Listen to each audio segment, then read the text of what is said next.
Senior national correspondent John Roberts is at Trump transition headquarters here in Washington with the latest. Good evening, John.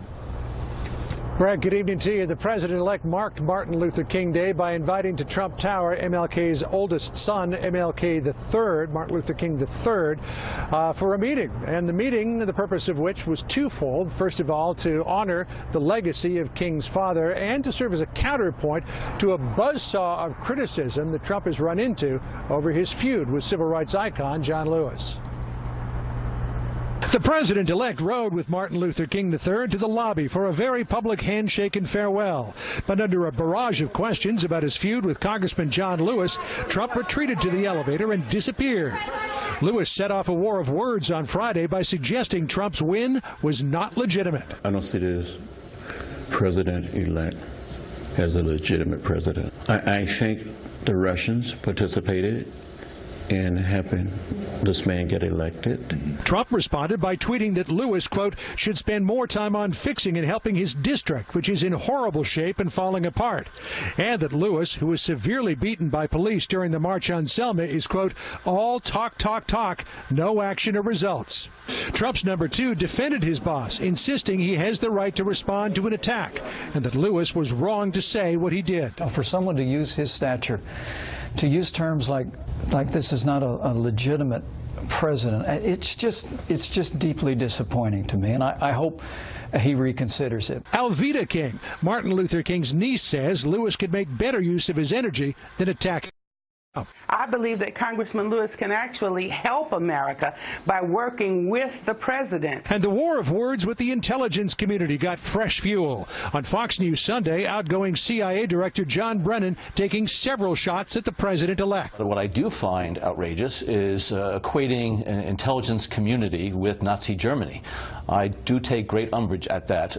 I don't think he has a full appreciation of Russian capabilities, Russia's intentions. Mr. Trump has to understand is that this is more than being about him. Now that he's going to have the opportunity to do something for national security as opposed to talking and tweeting. The words had barely escaped Brennan's lips before Trump was on Twitter ripping him. Outgoing CIA chief John Brennan blasts President-elect Trump on Russia threat. Does not fully understand. Oh, really? Couldn't do much worse. Just look at Syria. Red line. Crimea, Ukraine, and the buildup of Russian nukes. Not good. Was this the leaker of fake news? Brennan was already incensed that Trump had accused the intelligence chiefs of leaking. And today, Trump's press secretary, Sean Spicer, doubled down on that notion. I think when you see someone that's supposed to be a trusted confidential advisor go out and make silly comments like this, it really makes you question what else that they've said or done. And I think that's where the president-elect's coming from on this. And back to the feud with Congressman John Lewis. Congressman Lewis says he is not going to attend Friday's inauguration, and he is no stranger to boycotting the inauguration of Republican presidents. Press reports from back in 2001 say that as George Bush, 43, was taking the oath of office, Lewis was back in Atlanta in his home district. Brett? Hey, John, quickly, there's a report that the Senate Minority Leader, Chuck Schumer, is jumping on, saying that Representative Price, who's up for HHS, traded some stocks in companies that he was trying to help or may have helped. The Senate Minority Leader saying it's a clear and troubling pattern of trading and using his office to benefit companies in which he's investing. What is the Trump team saying about this? Yeah, suggestion of a conflict of interest here. He bought a company called Zimmer Biomet.